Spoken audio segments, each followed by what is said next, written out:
Кыргыз жери дүйнөнүн кооз жеринин бири экенине ишенесиңерби, балдар?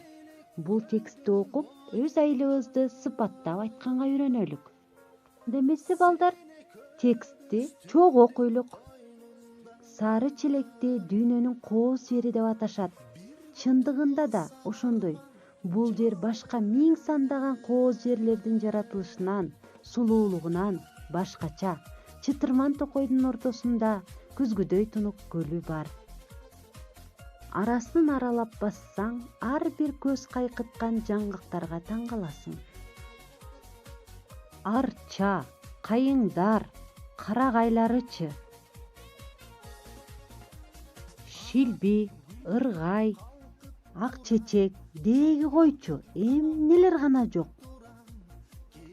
Кымбат баалуу карагаттар, ар түрдүү өрүктөр, алмалар, мөлтүрөгөн алчалардын түрлөрү эң эле көп. Сары челек көлүнөн башка анын айланасында ири көл, кыла көл жана башка ондогон ашык майда көлдөр бар. Мында көкөлөп учкан өрдөктөр жашайт.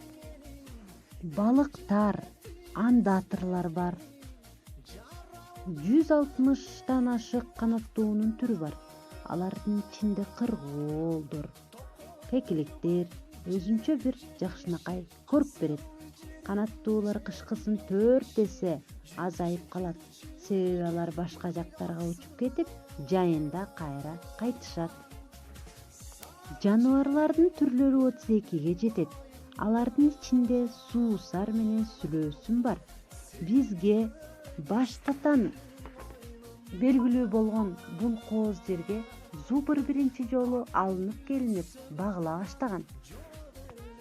Дүйнөдө азайып бара жаткан жаныбарлардын тукумун көбөйтүү үчүн алар сары челекке алынып келинген.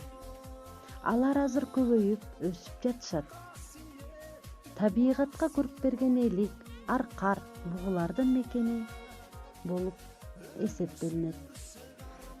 Көбүбүз көрбөгөн илбирстер да жашайт. Албетте жаратылыштын ушундай байлыгын сактап тургандыгынын эмгеги зор. Ал жерде корукта жашаган адамдар өз милдетин абийирдүүлүк менен аткарышат. Ал жердегилер сары челектин кооздугуна жооп беришет. Баргандарга кенен кесири түшүндүрүп, дүйнөдө ушундай кооз жерлер бар экендигине сыймыктанышат.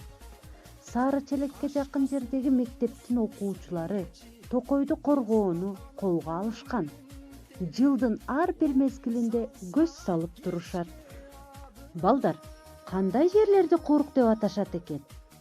Сары челектин жаратылышы жөнүндө эмнени билип алдыңар? Жаныбарлар канаттуулардын түрлөрү, алардын жашоо тиричилиги кандай экен, балдар?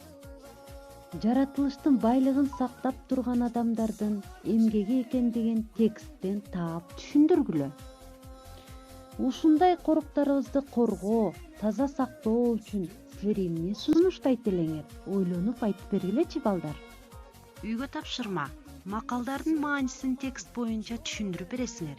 Жана сары челек ырын жаттап, видео менен айтып бергенге аракет кылгыла. Балдар, ушуну менен сабагыбыз бүттү. Саламатта болгула.